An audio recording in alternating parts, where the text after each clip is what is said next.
One of the things we're seeing with climate change is that tropical systems are intensifying more rapidly. And if you think about it, a lot of our extra heat is going into the ocean. So the oceans are warming up, and warmer water is the fuel for all of our tropical systems, from our tropical storms to our hurricanes. And what happens is when you have that extra fuel, they're exploding more quickly.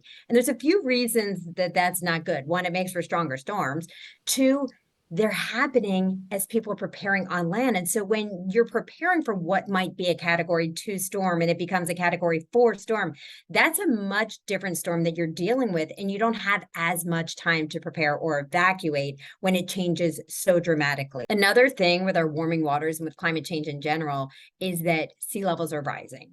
So when you look at a storm surge, it's going that much higher and that much farther inland. In this case, this is a big storm surge. But even on some of the smaller systems that we're seeing make landfall, the water's going that much higher and that much farther inland. And think about it, only a couple of inches of water puts it above your electrical outlets and can really do damage on a house. What is the importance here of continuing to study them, and what can we do in the future to prepare better with that research?